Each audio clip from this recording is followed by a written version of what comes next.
eza pasi mboko oyo ah Moïse eza pasi vraiment eza pasi bandeko bokota juste pendant quelques minutes bokota to mec un peu qu'on partager parce que ça c'est vraiment la honte. Eza makambo soni to mona na mboka oyo mais eza pona bino bato oyo nde boza kozela ba justice wana salama ici au Saki. Merci beaucoup bandeko to partager quelques minutes ce procès de la honte otozo mona oyo voilà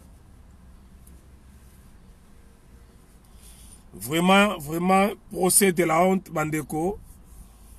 Partager vidéo et ça important to ya to sur la makambo yo vraiment c'est important vraiment c'est important bandeko to me un peu sur la makambo parce que na éviter mon colonie ni peuple na biso me un peu qu'on a conscience. Apparemment, les Congolais, baza ko bosana la vraie problématique, il y a situation ya Congo. Merci GK Star et GK Star. Bandeko, partager vidéo, c'est vraiment important. Quand il s'agit de Babiloko ya Boizo Salama, il faut tout partager na bino mouké parce que chacun sa façon de concevoir les choses. Chacun sa vision. Webi ceux qui match à foot ezako betama. Mutu na mutu atala kabale to match na ndenge na ye. Ba oyo si ba beta bale so azotala foot. Akotala ngo ndenge moko tena mutu na beta te. Oyo pi abeta ka so azotala foot.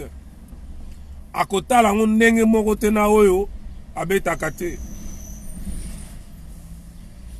Na lingue peto meka kosola parce que na forme tout le monde a vu na forme comment procès ya honte eza kosalama. Dans sa forme tout le monde a zomona.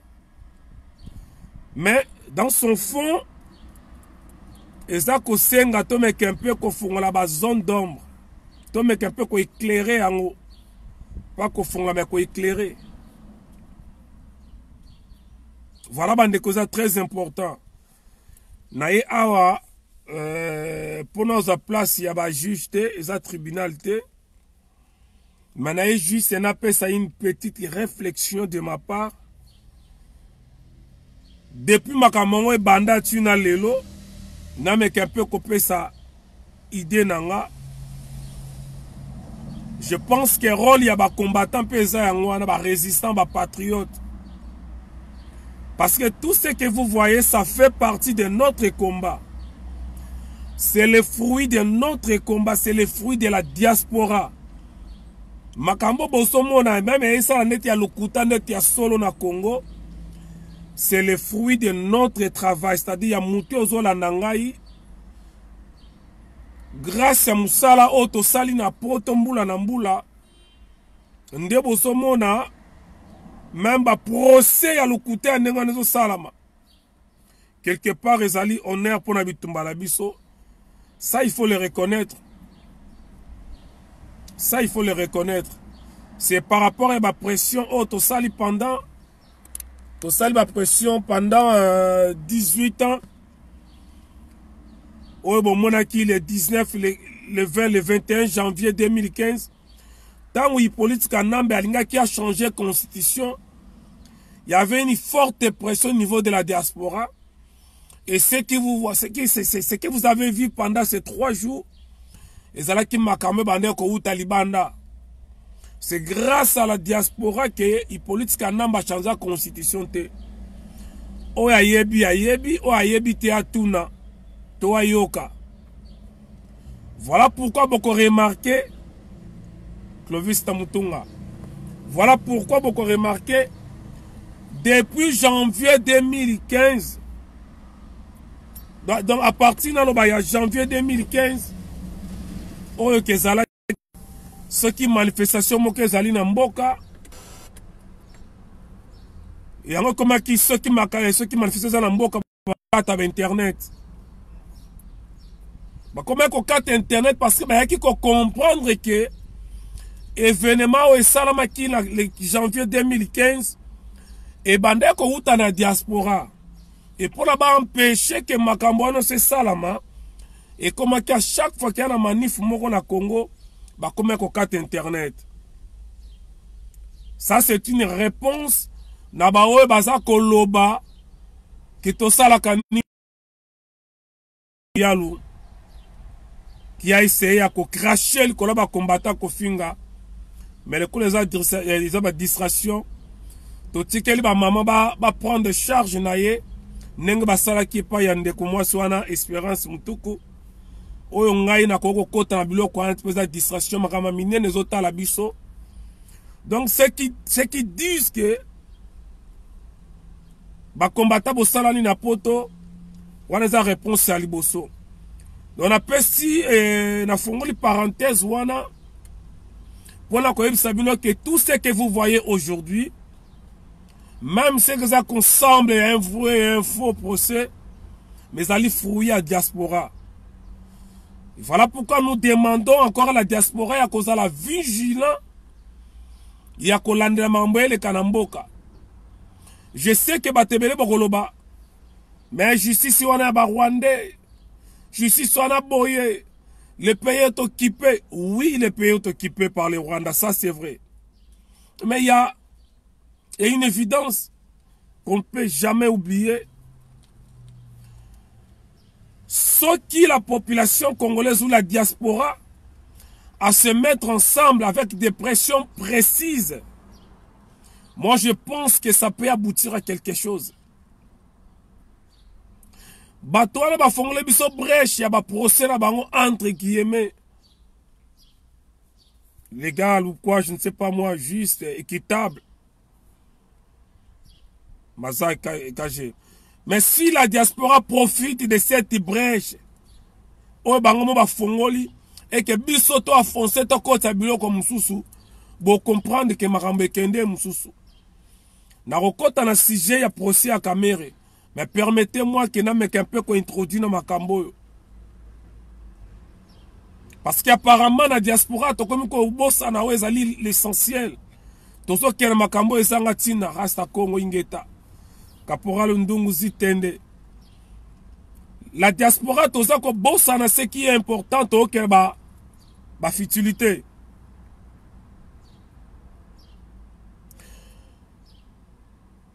Naye awa, pour la relaxate, que nga mout nayebi, ton azako, nazana monopole ya vérité, mais naye parce que, nazali moko ya bana mboka, makambo ezole kana Congo, de près ou de loin, nous allons intéresser parce que même ceux qu'on a comme français, bien comme américain, ou comme anglais, ou comme sonani, mais balongo la yo, qui nationalité na congolaise te, bien ba tribu na ba ko boto langa nationalité na nga mais ba boto langa tribité. Na ko comme nationalité mususu mais na zo ba tribu na ba ngote na zo ka tribu na za na ngoti lelo. Gabriel Bakoyene, merci. Activité Pichou Roland Chomongo. Donc, ce genre de procès, les autres n'abisso, tu vas répondre na bateau, oh, balobara keba combattant au salanini. Parce que si les choses commencent à bouger, c'est par rapport à notre combat. Oui, je le revendique parce que Zali, fouille à comment la bisso bosomo na wana. Na rappelé bino à partir de 2015, janvier 2015, bah comme un coquette intérêt parce que la force vient de la diaspora. Mais en réalité, ce n'est pas ça ce que le peuple demande. Ce n'est pas ça ce que le peuple attend de Félix ou attend de ses politiciens. Merci beaucoup Fabrice Tubisungu, merci beaucoup. Na kolobela pour l'anniversaire na ngana kolobela yango mais ngana kolobela yango mingi te bien à relobelanga après parce que problème il y a Congo et les qui jour n'a anniversaire. Ouais, c'est vrai même. Mais c'est pas une journée comme toute autre. Oui, c'est vrai, mais situation en boka. Eza koti na ngai na so na nu date na ngai jour na ngai moko ya anniversaire na tsango na no sima. Bo soki nga nazo sepela mbotama na nga bon ba o baza kolela bato bakufi. Boko mona ke ba o bazo sepela na toza muke par rapport à bato bazo bakufi mingi. C'est le lot tozo continuer kolela plus de 12 millions. Ya bande konabiso mais ndimite ke bato plus de 12 millions ba o fêter mokola le nde monanga. Donc voilà pourquoi on a dit merci Fabrice Atubisungu. Donc, Bandeko, ce qui se passe aujourd'hui dans Ratamboka, ce n'est pas ça ce que les Congolais attendent. Tozana momoko oyo Félix Aloba, oyo ba Congolais ba zelaka, pona kimia ekota na mboka. Et tant que ces mots kozala respecter te, tout ce théâtre boza komona na Congo wana, et que ça n'a jamais respecté la Congolais. Félix a dit qu'il ne va pas finir dans le passé. Les Congolais n'attendent pas ma procès à Mikio. Les Congolais attendent des procès, il y a milliards et des milliards de dollars américains détournés. Les Congolais attendent justice équitable, il y a plus de 12 millions de Congolais bakoufa. Donc, ngai ata condamné Vital Kamerhe na 50 ans et que ça la ni chaud ni froid et pas nanga. Merci Kouloutou Jarzi Fimbo, merci. Distraction na distraction boso mona esalama na Congo. Bazoya ko faire voir bino c'est comme si comme na état de droit. Donc un état de droit qui choisit les dossiers. Un état de droit qui choisit les têtes. Bandeko. Et que ça n'a pas si batoza ko se concentrer na sujet baza ko c'est la vraiment neni Vital Kamerhe kosuka. Un scénario mal monté à toute pièce. Merci Bobis Manata, merci beaucoup. Les Congolais attendent que Félix fouine dans le passé. Et si Félix ne fait pas fouiner dans le passé, nous, on va fouiner dans son passé, dans le passé de son papa et dans le passé de son partenaire et de ses partenaires, si vous voulez bien.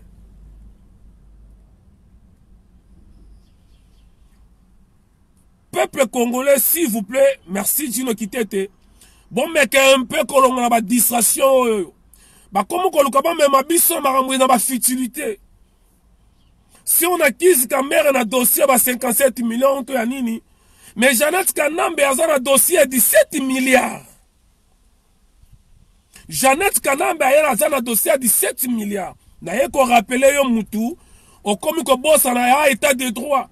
N'a rappelé que Hippolyte Kanambe a plus de 30 milliards. Ingeta Juno Kitete. Le sac au Fredin voilà. Bande ko bolimi sangana ndo kata moi vidéo ko pesa tambot ko remercier parce que écoutez une journée anniversaire nanga. Donc il y a des gens qui me souhaitent déjà de joyeux anniversaire donc naza souvent obligé na kataka vidéo na pesa rabatumbo na remercier ka bato bazo souhaiter ngai ba joyeux anniversaire pour ngai donc les Congolais attendent un vrai dossier et ça ba dossier wana te. Baya ko bete la biso ndenge nini muzito asomba plus de 50 maisons. Bo bat baloba 400 menga 400 na mwa mayele muke na suka na gardien pour muta comme na 400 maisons bon. Attends, c'est pas de l'eau à boire hein. Mais 50 maisons, 100 maisons, oui, je peux. Je peux accepter. Donc voilà pourquoi on a suka ba 51 ba 60. Il faut que ba expliquer biso ndenge nini muzito asomba banda kuwana. Baya ko expliquer biso ndenge nini Moïse Katumbi avec ceux qui 40 ou 50 entreprises à Zalakanango ba taxe na ya futango ndenge nini douane na ya bimisaka plus de 600 camions miniers na nzela ya Kasumbalesa a futaka mbongo ndenge nini tozana besoin biloko wana nous on n'a pas besoin ba procès amiquier na niveau ya Congo on ne peut pas venir Qu'on juge ba dossier ba millions. Ça c'est la honte. C'est vraiment la honte. Avec des milliards et des milliards de milliards. Oye va ina mamboko ya batu. Bazoya kokosa biso na ba dossier moko ba millions. 57 millions. 400 millions. Même un dossier de 3 milliards de dollars dans Makambeleka na Congo, et ça a toujours un procès de la honte.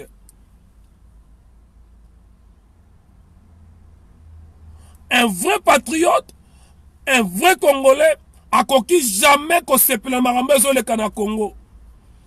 Nous avons besoin de gros poissons, comme disait Thomas Kodjo. Arrête na ba bêtise, na ba distraction, wana. Après, on a un sujet, il y a caméra, quand même.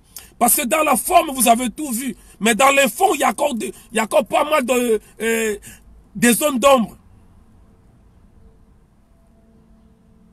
Un pays qui a été détruit pendant 18 ans. Mais pour la repère, ça symbole l'état de droit.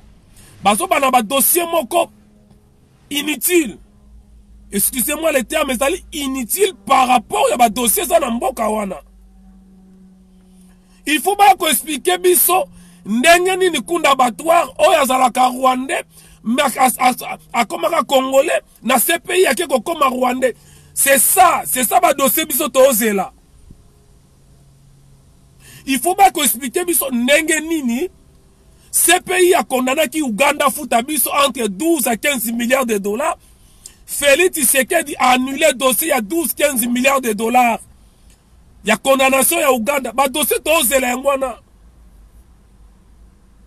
Tozo c'est là-bas expliqué biso ndenge nini to banani bazali na liwa ya plus de 6000 personnes bakufaka na masolo ya kamwena sapu. C'est ça, ce sont des dossiers que le peuple attend. Ba expliqué biso nani oya zalaki à la base ya massacre ya Boudadi Congo. Ba expliqué biso. Les vrais dossiers tozo zela ndenge nini Corneille Nanga akomaki na po ya ko publier ba élection sans présenter ba PV, sans pesa biso ba trace ya wabengaka nini y a un terme là technique ba utilisaka. On a représenté que na province o fayu la gana ki boye, na province o Félix a gana ki boye. La cartographie électorale.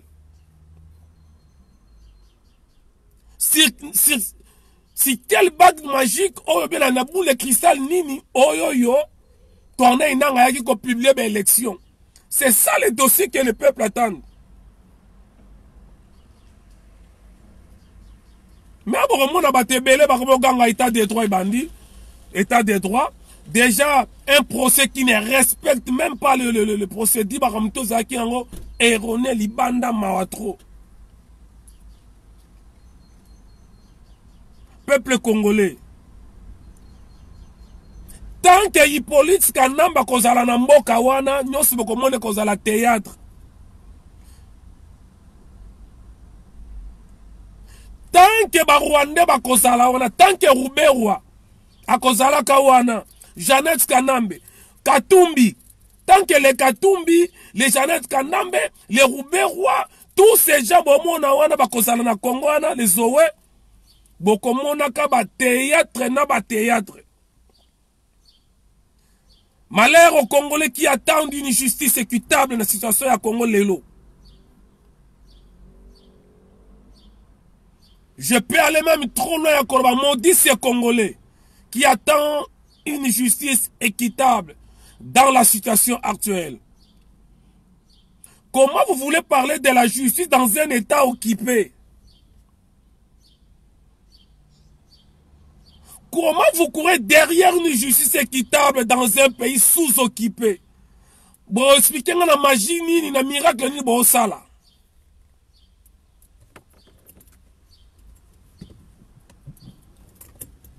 C'est ça que moi je ne comprends pas.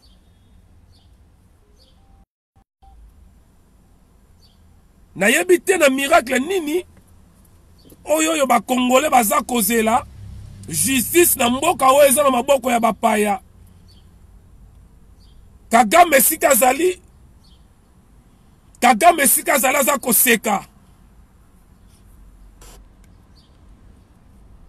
Excusez-moi. Kagame Museveni sika bazali baza koseka atala bazoba oyo. Bamemi bino makambo ezanga tina. Bozoki yosamisa masolo ya 57 millions. Mais Jeannette Kanambe yemoko 17 milliards. Bazoba mabino ba procès à l'Okuta. Au moment où Zoé Kabila a formé ba soda pas comme ça Tanganyika un état. C'est ça le vrai dossier faut ba sola la biso ya ngwana. Bazoba betano ma solo à l'Okuta. Ba procès à l'Okuta.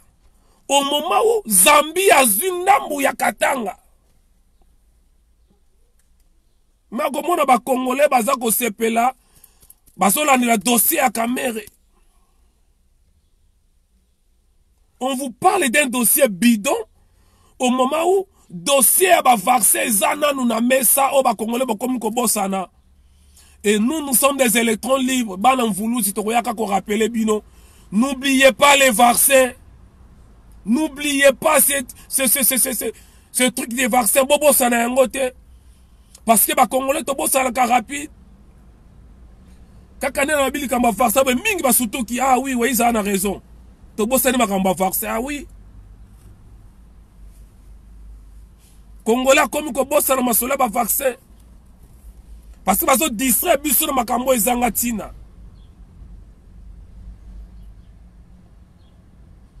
Et l'homme sous na roba boy bandeko. Bomoni kozala sous-occupé même d'une forme religieuse bien traditionnelle, nous sommes comme occupés n'enge memaka. Bino boza sur dossier on est ba otambusango. Na jugement ya bakoko na biso ngako sala ba jeba osala. Junior JR Imbolo. Bino boza si na tango ya bakoko na biso. Otoso tolobi to sala jugement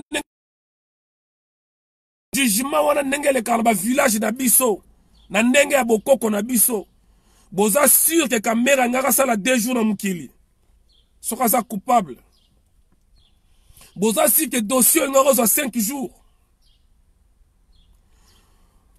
Vous voyez pourquoi quand on vous dit que retour à l'authenticité est ali important mon dimakate. Comment on a battu makambo ele kana Afrique boye mindele ba vandi ba frotter maboko. Le blanc frotte les mains. Bazoba voilà. Formation na biso e simbi. Oto luka ki na ba yindu e koki sami. Donc quand je regarde ces procès Mambeleka, Naneleka na Congo, c'est comme si je suis en France mais au Congo. C'est comme si quelque chose qui se passe en Belgique ou en France mais au Congo. Ça dit une petite France au Congo. Une petite Belgique au Congo. Un petit Royaume-Uni au Congo. Donc on senti batumo bazako copier kaka nyoso ndenge musnela salaka. Natanga bakoko na biso bakoya na mbondo batie wana. Yo muto yibaki ongaite bomela. Nzela mukuse point barre. Parce que le 4 chemins bon, on appelle que Jamal Azoko sa mouyibi. Bon, on que Kamera Azoko sa mouyibi.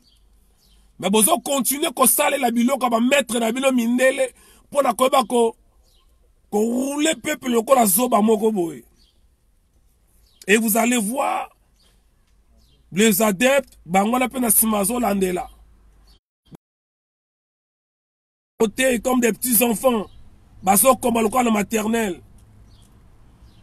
Babiloka bozo tina ngana confirmer que il faut tozonga la bokoko na biso. Pour natanga bokoko na biso boye.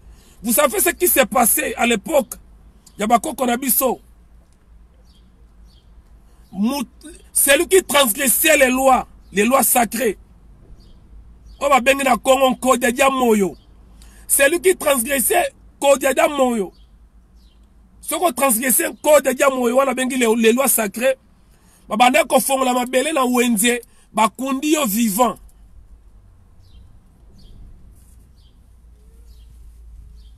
Bakundi yo vivant.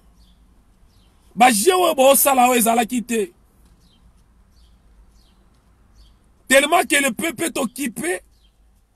Na molimo ya bamindele bakomi koya korouler bino makamezanga tina.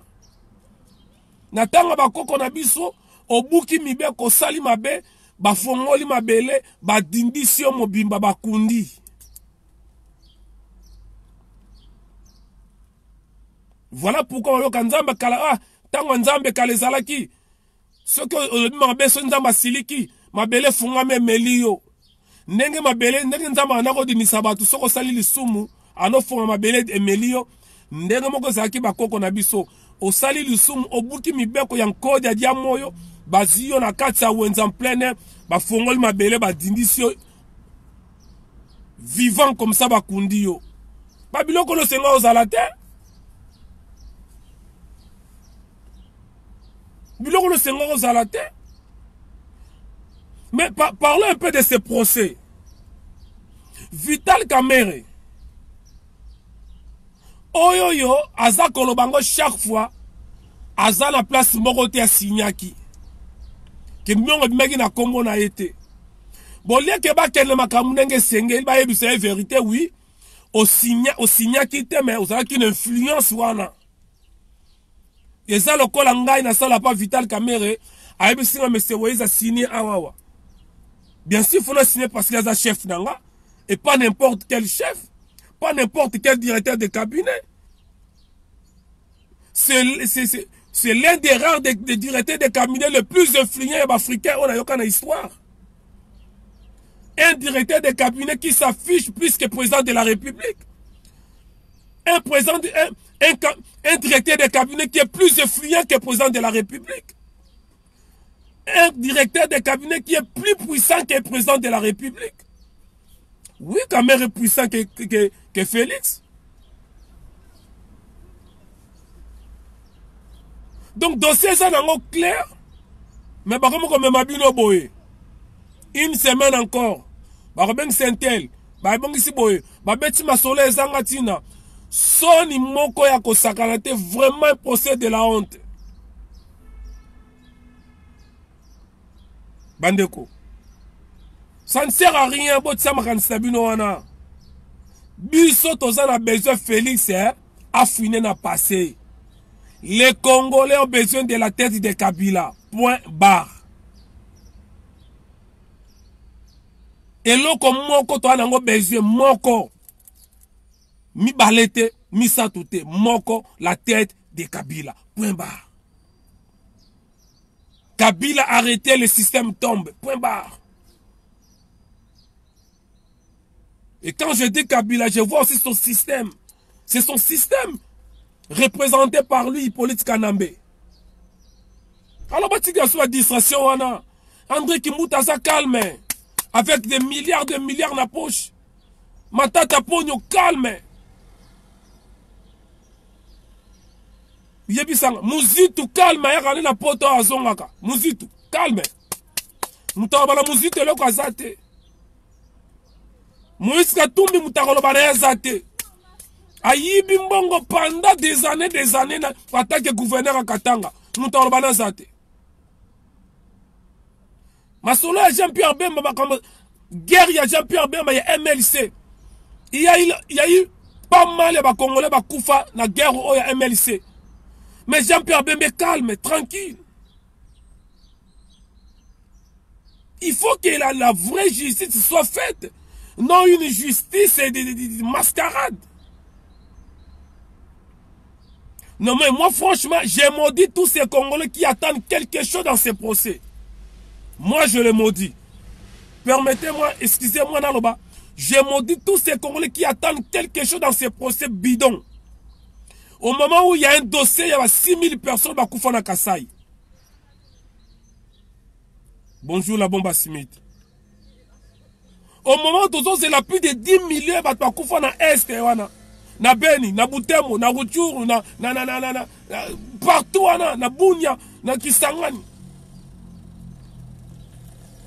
Bandeko. Les Congolais oublient qu'il y a un avion militaire, il y a Félix. Et outi ko bunga na batu na kati tilelo ni vi ni koni mutabeta lisolo na ngazate. C'est ça le procès que les Congolais attendent. Bato ba kufa na avion ba limo wana ezali ba Congolais.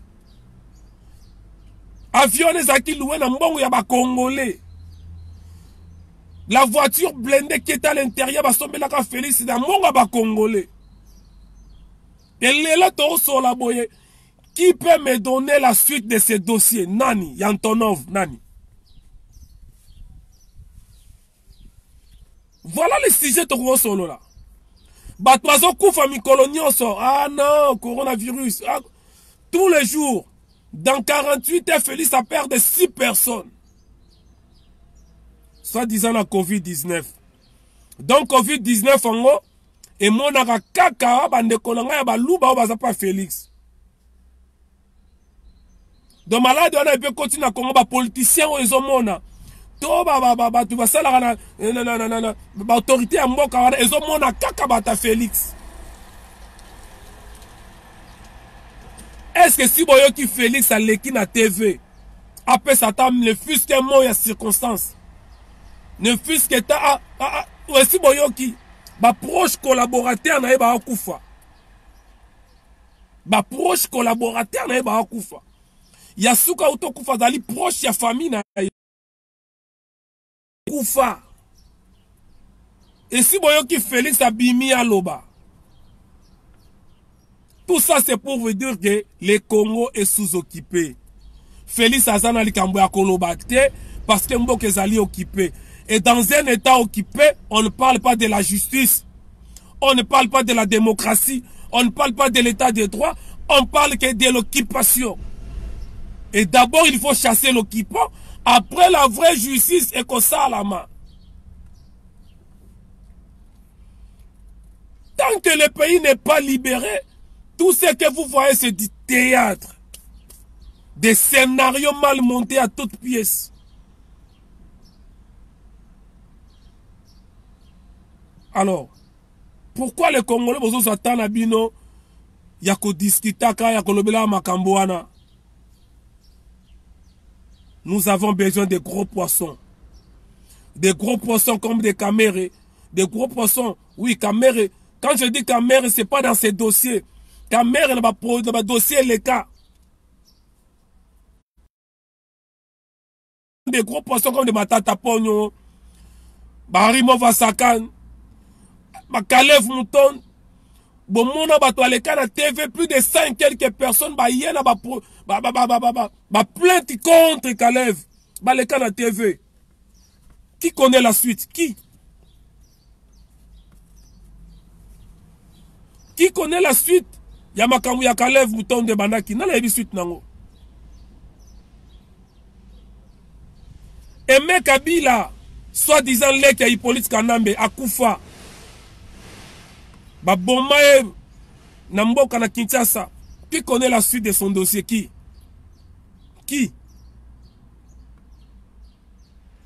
Mais vous voyez aujourd'hui les Congolais se contentent, il y a Makambozo le Kalena Congo état de droit.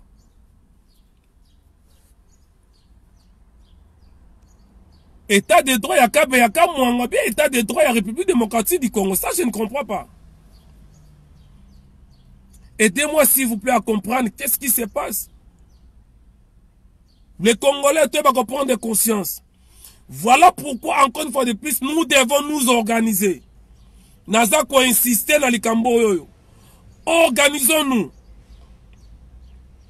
Je demande aux Congolais de s'organiser. Au lieu de attaquer Muninga, au lieu de finga baninga, au lieu de sala répondre baninga. Mettons de côté toutes les futilités, tous se mettre au travail, tous s'organiser. Nayaki na pesa kibino ba stratégie. N'expliquer kibino, to former 4 groupes, 4 forces. Parce que babiloko ya boye ezoti na ngai na continuer kolobake. Il faut tozonga na bokoko. Parce que dossier à Kamere Bonatanga Bakoro na biso, 5 jours c'est trop, c'est silaki. D'ailleurs, tant qu'on soit un bon bozo koufa. Ah oui. Quel est le village n'a pas la carte kuna. Les villageois n'ont pas besoin de cardinal à porte, n'a pas besoin de fongo la terre. Asa besoin de fongo anga kene bilanga na ye, atsa kadena non, asuka la porte à bendi. Atie eloko comme on apporte juste pour na ba nyoka ba nini ba kotate. Mais ils n'ont pas besoin de cardinal ba banga muyibi boy. Combien de fois na kena village ba noko nanga to memi biloko ba lembi ba kwanga ba nini ba manyoko to memi to comme na nzela nga na kokite po biso to uta Kinshasa na bango to makasi moko te. Na so ba noko nanga te na lembi longo na ndambo biso mais oza libre longo na ndambo ndambo memango lobi. Na tuni bango na tango ba biso place so tiango. So ngala uti kin bulika ba miyibi ya Kinshasa bulika keno ba shege ba rozango. Babandi ko sekanga ba bizwa yango tango wana. Bazi biloko nazalaki nango ba déposer yango wana na zamba. Na tuni bango mutako zonga zate. Ba répondre nga mutako zonga c'est que ye munyene mutu mukolo nango. O aza mukolo nango ta ko zwate. Ça dit mutu nyoso azali éduqué. Mutu nyoso yebi ke bazwa keloko mutu te ba yibaka te. Mais lelo ba yeli bino Bible. Oh non, Bible la Bible, Nzamba Soloba, à moi la vengeance, à moi la rétribution. Mouta Salama Bebote, Bible la Bible, Israël garde le silence, moi l'Éternel j'ai commandé pour vous. Donc elle ne tous ça bote. Bible la Bible, attends ton père de nous sur la CA, ou à ton organe senti pe na likolo na lola. Voilà ba mate ya oyo ye et côté si ki moyibi mutayebi ke soka yibi na ye akozwa ba avocat so baza makasi ata bomi batu bako sauver ye ata bomi na ye batu basi basalela ye kuna article 8 na constitution ayiba aboma lokola zali ancien président mutako simba ya zali te. Allez là, vous êtes là, vous vous poumonez dans un dossier Morozali et Zangatina. Arrêtez ces conneries là. Botka ba distraction ana. Tozan a besoin kanambe na système na hier base à la juger. Na avant que base à la juger ba bimana mboka. Les talibans, bon même message na Félix. Nous les Congolais, nous les vrais Congolais, nous sommes ni de près ni de loin dans le dossier à l'Okutawana. Les vrais Congolais, je parle de vrais Congolais, pas les talibans. Parce que les talibans ne sont pas des Congolais. Je suis désolé. Les vrais Congolais ne sont ni de près ni de loin dans le dossier Wana. Les vrais Congolais attendent que les occupants quittent le Congo, que le Congo soit libéré au bain des occupants. C'est ça la vraie démarche des Congolais, des vrais Congolais. C'est ça l'attente yaba Congolais. Yaba Kamer était 57 millions, non? Zoé Kabila, na âge naïe, azaba, na ba compagnie minière, zora ba milliards. C'est ça le dossier que nous attendons. Bandeko to s'organiser, Bandeko. Je demande à la diaspora. Tobi manaba futilité. Tobi manako sola ma mezanga tina. Toluka to régler makambo mususu libanda ya caméra. Ces derniers temps na zongeli ko makamba politique mingi parce que bakamba ekene mabe.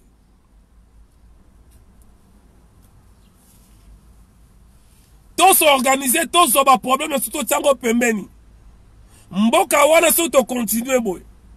Na ebisa kibino i politique na basali constitution mususu. Bon, parce que les Congolais, les Congolais, c'est la ligne. Les politiques, la constitution, mususu, taillé, na mesure, na ye. Bakobim sango na 2023. Et si ça, là, mais si, bête, on venda déjà. Les temps, ils ont serré la Waïza audio. Les temps, ils ont serré aux fins à Waïza. Les temps, ils ont serré cible na yo. Eh ben, n'a rappelé que Mboka na yo wana. Ezo ko kende siko totalement. C'est pour ça bozo mona place nyonso ba Rwandais. Itambo so yo ka mwana sembi azobenga na ba luba na nini na nini na bazayi na ba Congo. Mwana sema abenga na ba luba te. Mwana sema za obenga na ba Rwandais oyo balata kombo ya ba luba. Chose bizarre, ba Rwandais bazwaka kaka kombo ya ba luba na yeba raté pourquoi. La plupart bazwaka kombo ya ba luba. Je ne sais pas pourquoi. Na ebisi batu ke kasonga za Rwandais batu ba otsa tembe. Leki ya kasongo ya mwasi azana Kigali.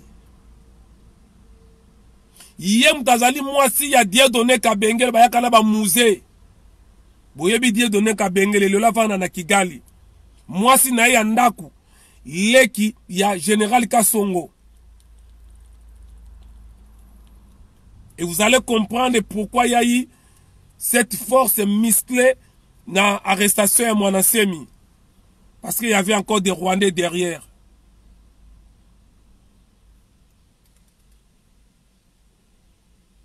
Banekoto s'organiser. Tout s'organiser parce que si tu continues à la distraction, et vous allez passer. Je sais qu'il y a déjà des organisations salama. Bah, organisations allaient par-ci par-là. Tout le belage est l'essentiel, s'il vous plaît, Bandeko. Tout le belage est essentiel. Botika maramoya ko finga na yako. Donc, c'est bien, il faut que le belabango. Mais comme on a si j'étais le belango na batu nyonso, ils ont comme distraction. Moi aussi, je pouvais le faire. Na koka pe na répondre pe kulut nangai Thierry le commando. Na koka pe ko répondre kulut nangai Patrick Chibangu. Mais si on a sali yango te c'est parce que plus on a répondre pour mutalobi likamona se akanda, plus on a créé distraction, plus mboka na biso toke mamezanga tina. Totika mamezali ba futilité. Mboka zo kende. Dossier ya kamera za ko confirmer que les pays sous-occupés, que Félix Tshisekedi wa Kanamba azali vraiment passer à Bizimungu.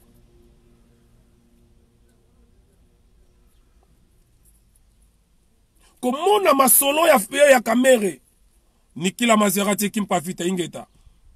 Dossier ya kamera procès bo mona oyo. Barbeng zabe usko Soraya koya. Amida koya. Bon, ce qui Soraya moi na jibe koya. Bon mukoni katumbi pa okende.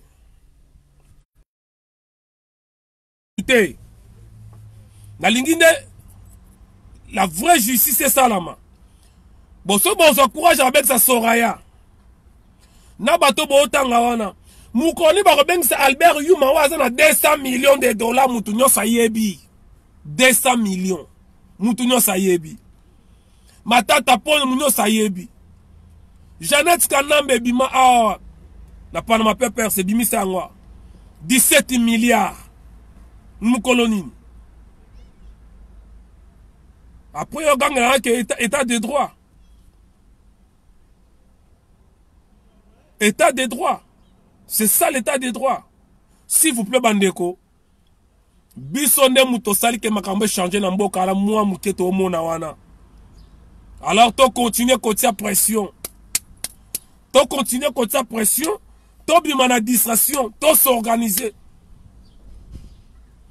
To zala ba organiser to salama. Mikolo no so zala ba réunion to okutana. Mais kozala malamu to sangana même soki to rozaba to lia kate to kutana kate mais to zala loba moko. Mettons de côté tout ce qui nous divise. Mettons de côté. Ba oko sabi na procès à Kamere. Mais entre temps Zambie a Zundambu ya Katanga. Ba oko sabi sola ya Kamere. Entre temps kuna Masole à vaccin et Kokoba. N'oubliez pas. Ma pesa nos dates na juillet 2020. Docteur Mouyombe gauche, alobaki yango na juillet 2020. Masolo ba vaccin. N'a ko rappeler yo. Juillet 2020. Ceux qui ont bossani. N'a ko rappeler yo. Les temps yoza kolanda masolo ya kamere. Ba Rwanda ba autokota na Gombe Matadi na village na nga. Nga na walo ba bino boyinga. Na ba Congo, na Gombe Matadi, ba Rwandais, ba Koti, ba Vandaka, depuis 2019. Bazo tonga bandako, ba Rwandais, na village nanga. Na Luozi, ba Rwandais, ba Koti, ndambu ba Koti na Luozi na ngambu ya Braza, ya Congo Braza, ndambu ba Tikaline, na ngambu na biso. Eza masolo ya bat mususu, masolo le kapa nanga. Là. Donc cela veut dire ngade na vandi boye makamde zo kene boye soki na komi na zongi na village na nga na Gombe Matadi pona ke tonga mboka na ke tonga ndaku na nga na kokuta un chef de village rwandais akopekisanga.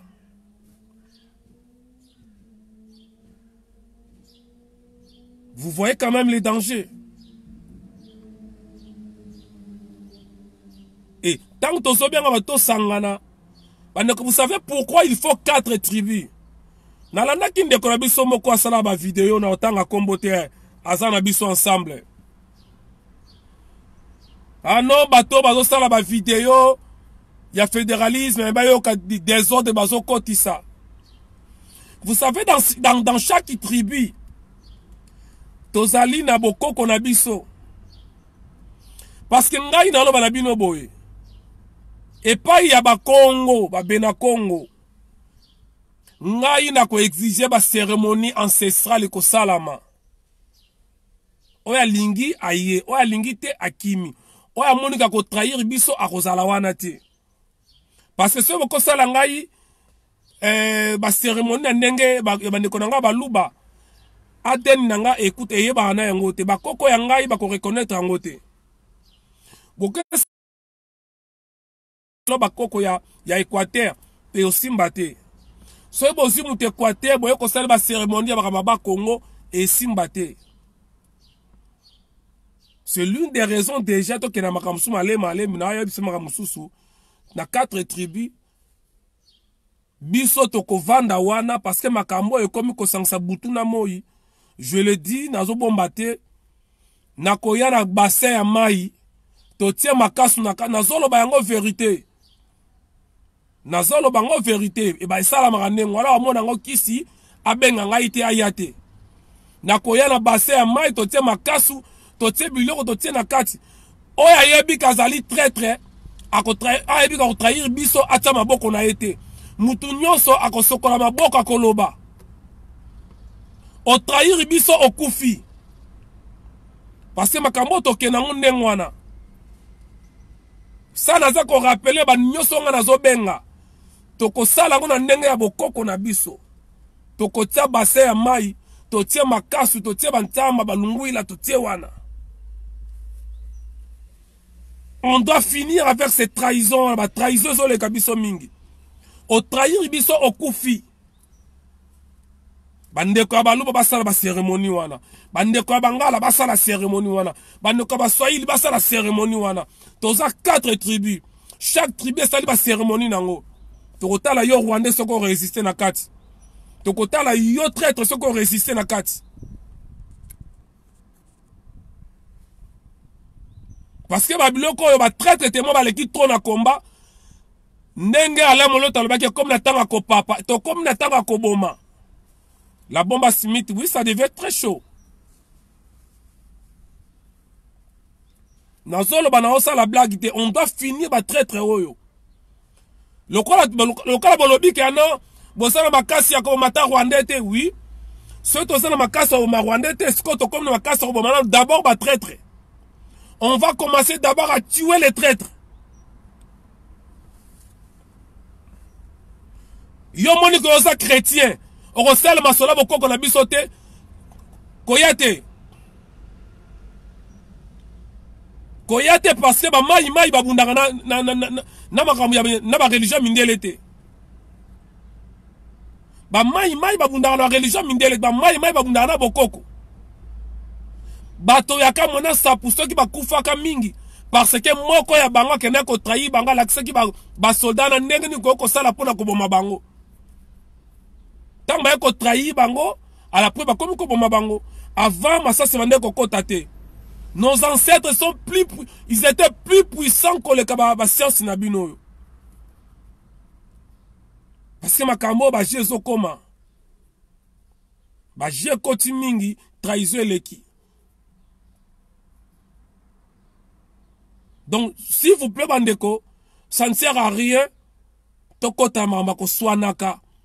Yako tindanaka ba flèche. Ovani na ona ndaku. Obani ko sala ba vidéo ka po mutu bataka ki po wesepe alikamboete. Non. C'est la pire distraction, bandeko. C'est la pire distraction. Totika makambuana. Merci na bandeko boza s'organiser déjà. Na ebisa bino bandeko na lancé association ya droit de l'homme.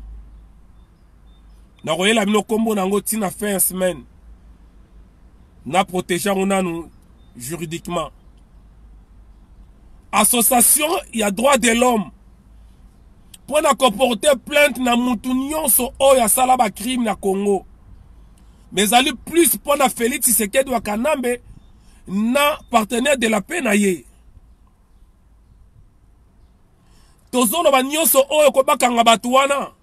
Bakokanga batuana si y a une plainte déposée contre batuana. Tant qu'il n'y a pas une plainte contre Kimbuta mutako simba kozalate, ça c'est normal, c'est logique.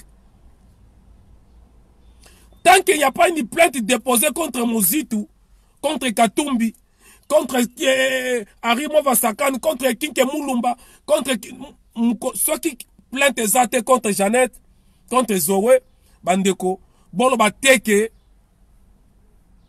mbato basa ba corrompu, yang ba kanga bangote.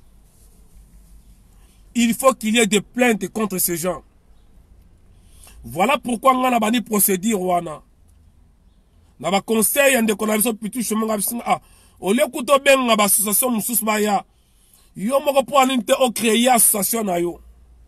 Et ensemble on a réfléchi sur le nom de l'association. Le statut, tout est prêt. Si tout va bien, demain ou après-demain, on a la préfecture pour légaliser en haut.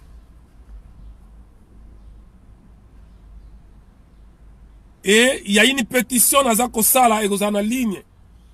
On a partagé na batu. Naza besoin au moins de récolter 10 000 signatures. 10 000 signatures, il y a des Congolais. Oyo kozala compagnie na plainte onga na kosala. Et je demande à batu nyonso. Yo soko yeba ina mutu moko boye. Oya kufela tande kona makamba Congo. Oya zali victime na likambo songo na baboto la mapangu basala boye, ba viola mutu nyonso yo yebi. Tia na contact na biso. Tokozala besoka ya attestation na yakoma. Likambo akutana nango na photocopie ya mukanda. Nous faisons la photo na ye. Permis de conduire, carte d'identité, ce qui nini. N'importe quel document ya ye. On faisant la longi na ye. Tosu yango to sangisi. Parce qu'il y aura des associations européennes, il y a droit de l'homme, autres travailler là ensemble. On ne peut pas continuer à faire la vidéo après tout ça qu'on poser ma artité. Donc on continue ma vidéo, mais tout en posant des arts à côté. C'est ça ce que je demande à Bandekoto Sala. Au lieu de fingana, to banako boule ni to ko sala, ni to ko sala pour sauver mboka wana. Je pense que on les alliés importants.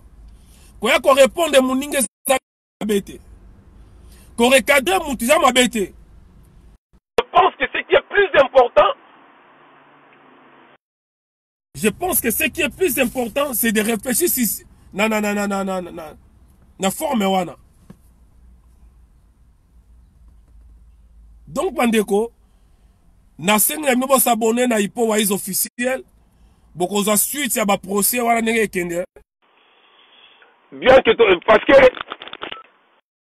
ça besoin d'avocat tu as besoin de mbongo. Parce que l'avocat, c'est un mbongo. Et ça, le dossier, kilo, il faut l'avocat, il y a ma casse. Ceux qui seront intéressés, va contacter Bisso. On peut barolinga, na totia bango directement contact na avocat. Au lieu moko ane le kapana Bisso qui n'a directement pas avocat. Contacter Bisso, to kopetera to totia bango contact directement na avocat.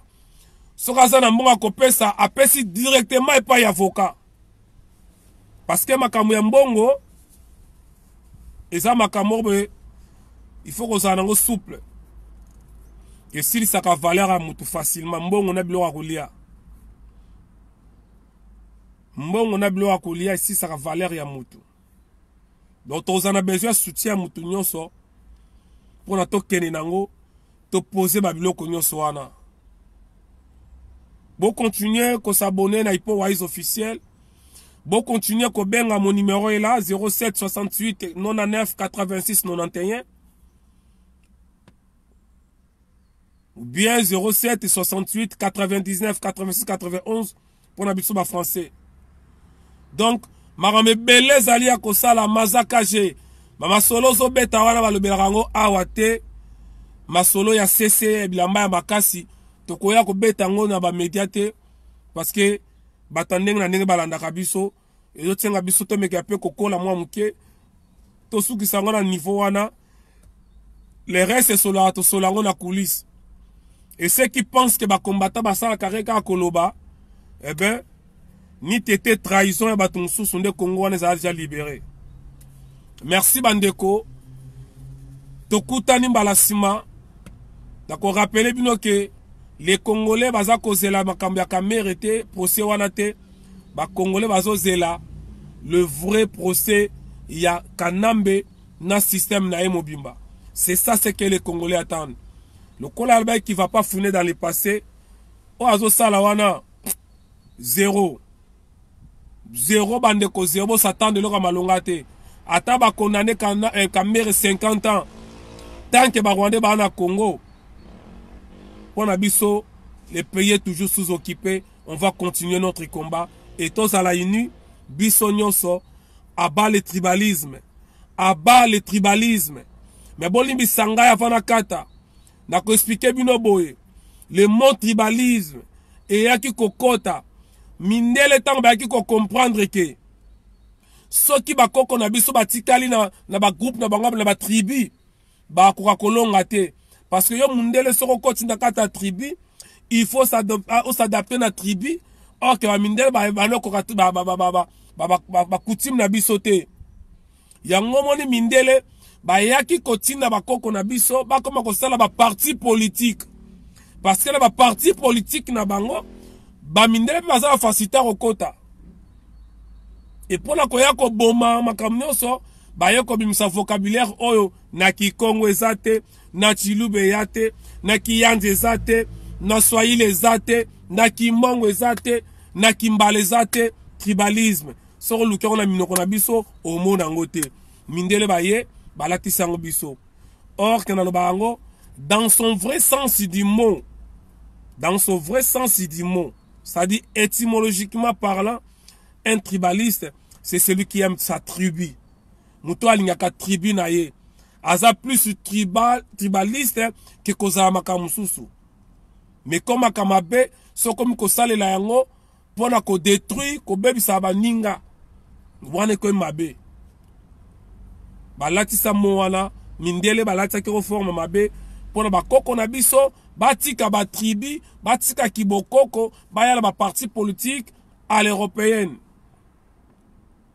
C'est ça l'objectif nango. Mais on a nazosenga ezali fédéralisme. Il y a une grande différence entre le tribalisme et le fédéralisme. Donc c'est un peu ça bandeko. Merci beaucoup. Et ça va concept toyekola ango. Tokutani bala sima ingeta. Le peuple gagne toujours. Ingeta, partagez la vidéo et abonnez-vous si pour Wise officiel. Ingeta.